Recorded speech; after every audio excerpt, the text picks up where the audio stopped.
नमस्कार दोस्तों, अगर आप रैपर हैं तो वीडियो आपके लिए बहुत इंपॉर्टेंट होने वाला है। तो मैं एक रैपर के लिए ही बना रहा हूँ ये वीडियो, तो शुरू से लेकर आखिरी तक बने रहिएगा। तो बहुत ही यूज़फुल है ये रैपर्स के लिए, क्योंकि इससे उन्हें काफ़ी कुछ सीखने को मिल सकता है, क्योंकि मुझे काफ़ी अच्छा एक्सपीरियंस है इस फील्ड के अंदर। Music with Subhash. नमस्कार दोस्तों, मैं सुभाष चंद्र आर्य आपका स्वागत करता हूं अपने YouTube channel music with Subhash में, जहां मैं आपको संगीत से रिलेटेड चीज़ें सिखाता रहता हूं। ठीक है, जो भी मेरे पास नॉलेज है वो शेयर करता हूं, या बॉलीवुड से रिलेटेड या इंडिपेंडेंट इंडस्ट्री से रिलेटेड जानकारियां देता हूं मैं। अगर आप रैप करते हैं, लिखते हैं, गाते हैं, तो आपके लिए बहुत ही इंपॉर्टेंट है ये वीडियो। तो दोस्तों, फर्स्ट ऑफ ऑल अपन पता नहीं कितने लोग जानते हैं नहीं जानते what is the full form of rap. RAP। Rap की फुल फॉर्म जितना मैंने पढ़ी है, और विश्वविद्यालय की किताबों में से तो मैंने भी नहीं पढ़ा, इंटरनेट से जो ही जानकारी जुटाई है मैंने, रैप का मतलब होता है रिदम एंड पोइट्री। ठीक है, रिदम का मतलब क्या हो गया? ताल, हिंदी में। ठीक है, ताल का मतलब क्या होता है दोस्तों? समय के माप को ताल कहते हैं। समय के मापने को, गाने में एक टाइमिंग रहती है ना, उसके मापने को ताल कहते हैं। ठीक है, उसका टेम्पो रहता है। ठीक है, टेम्पो का मतलब स्पीड समझ सकते हैं आप, नॉर्मल आदमी। ठीक है, तो यानी कि रिदम ताल होगी। ताल क्या होगी? जैसे 1 2 3 4, 1 2 3 4, एक कांस्टेंट, एक रूप में जब कोई चीज़ रेगुलर बेसिस में चलती है, आगे पीछे नहीं होनी चाहिए वो। जैसे फॉर एग्जांपल सेकंड्स की सुई है चलती है, टक टक टक टक, ये एक ताल में चल रही है। अगर वो ऐसे चलेगी, टक टक टक टक टक टक टक टक टक टक ऐसे, तो वो ताल में नहीं है। तो कोई भी चीज़ होती है ताल में होती है तब ही अच्छी लगती है। समझ गए? ताल का मतलब एक टाइमिंग के अंदर है ना, एक कंसिस्टेंसी के साथ रेगुलर एक टाइमिंग के अंदर चले। जैसे फॉर एग्जांपल सुबह सूरज उगता है, शाम को अस्त होता है। अगर ये टाइमिंग छोड़ देगा तो वाट लग जाएगी। समझ आ गया? अगर ठीक है, तो इसलिए टाइमिंग बहुत ज़रूरी है किसी भी फील्ड के अंदर में। ठीक है, तो जो बात हो रही थी हमारी रैप की, है ना, रिदम। रिदम यानी कि ताल, एंड पोएट्री। पोएट्री क्या होगी? पोएट्री होगी कविता वगैरह के हिसाब से, है ना, एक लेखन आ गया इसके अंदर, है ना, लेखक आ जाता है। यानी कि जब ताल के अंदर हम कोई पोएट्री बोलते हैं तो वो that is called rap. I hope आपको ये परिभाषा समझ आ गई होगी।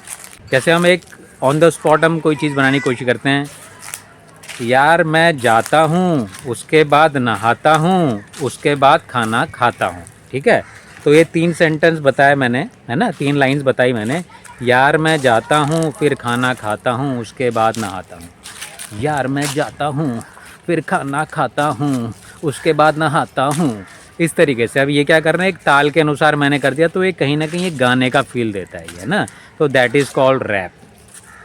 ठीक है, जबकि अगर सिंपली बोलेंगे यार मैं जाता हूँ फिर ना खाना खाता हूँ, तो उतना मज़ा नहीं आएगा। ठीक है ना, तो यानी कि जब पोइट्री को एक रिदम के अनुसार गाएंगे तो एक रैप बन जाता है, और एक तरीके से वो सॉन्ग ही हो गया है ना, तो रैप सॉन्ग भी कहते हैं हम लोग। तो हमने देखा आज की डेट में भी कोई भी है आदमी उठ के आ रहा है, मार्केट में काम कर रहा है, ऐसा वैसा करके चल गया। अगर रैप आर्टिस्ट में देखा जाए, हम जैसे हनी सिंह जी का नाम सर्वोपरि लेते हैं, बोहेमिया वगैरह। ठीक है, तो क्या होता है, सबको लगता है यार, और बहुत नॉर्मल सी चीज़ है, नॉर्मल इन द सेंस थोड़ा बहुत हर कोई कर लेता है, देखा जाए तो कोई बहुत ज़्यादा टफ चीज़ नहीं है। ठीक है, रैप करना। लेकिन मेन टफ चीज़ क्या है? मेन टफ चीज़ है कि भाई एक बहुत मज़ेदार चीज़ बनाना। समझ रहे हो ना, जो कि लोगों को कनेक्ट करे। देखा जाए तो 10 आदमियों को मैं आज की डेट में 10 लोगों को, जिसमें से 7-8 बोलेंगे भाई रैप कर लेता हूँ मैं, ऐसा नहीं है भैया, ये कोई हलवा नहीं है जो कोई भी बना देगा। ठीक है, तो क्या होता है, आप भी लिखते हैं, मैं भी लिखता हूँ, कोई और भी लिखता है। ठीक है ना, लेकिन पब्लिक जिससे कनेक्ट करती है ना भाई, वो बंदा हिट होता है। हनी सिंह से कनेक्ट किया, बहुत ऊपर चले गया। बादशाह से कनेक्ट किया, बहुत ऊपर चले गया। तो दोस्तों ऐसा नहीं है कि कुछ भी लिख लिया, तो एक बहुत दमदार, तो इसके अंदर के एक गायकी होता है, फ्लो होता है ना, थोड़ा स्टाइल होता है बोलने का। ठीक है, तो दमदार तरीके से चीज़ रखेंगे तो पब्लिक कनेक्ट करती है। ऐसा नहीं है कि 2-4 लाइनें जोड़ दी हैं, जैसे मैंने अभी जोड़ दी ना ऑन द स्पॉट, आता हूँ, जाता हूँ, खाता हूँ, नहीं, that is not called rap. बहुत उसमें एक बहुत मीनिंगफुल चीज़ें भी निकल के आनी चाहिए ना। अगर आप कुछ सैड चीज़ बता रहे तो सुन के बंदा रो पड़े, है ना। अगर आप उसमें कुछ नफ़रत बता रहे हो, उसमें ऐसी चीज़ होनी चाहिए कि बंदे को नफ़रत पैदा हो जाए। तो समझ रहे हो ना, जो भाव है उसको और वो भाव पैदा कर दो सामने वाले में, तो इसका मतलब बहुत तगड़ा रैप आर्टिस्ट है वो।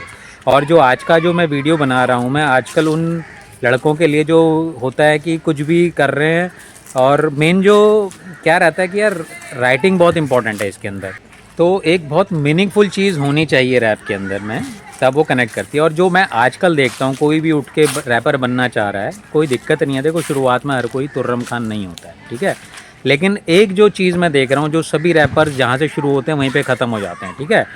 99% लोगों से जिनसे मैं मिलता हूँ, मेरे से जो भी आते हैं, सर मैं भी काम करता हूँ, ये गाता हूँ, मेरा म्यूज़िक बना दो, या कुछ भी किसी से भी मेरे टच में आते हैं वो लोग, तो होता क्या है, मैं देखता हूँ उनकी जब राइटिंग सुनता हूँ ना, तो 99% लोगों में क्या होता है, जो राइटिंग जो रहती है रैपर्स की आजकल के, जो है ना भाई मेरे कलम में इतना दम है ना, बस माँ बाप का आशीर्वाद है उनके साथ में, है ना, और दुनिया को दिखा देना है ना, ये है, कल मेरे को दुनिया देखेगी, है ना, आज तो मुझे तुम तिरस्कृत कर रहे हो, तो ये सब रहता है। तो उसमें क्या होता है, उसमें एक ईगो, मतलब उनके रैप में मैं दिख रहा होता हूँ। अरे भैया आप हो, आप मैं तब करना जब आप कुछ बन जाओ।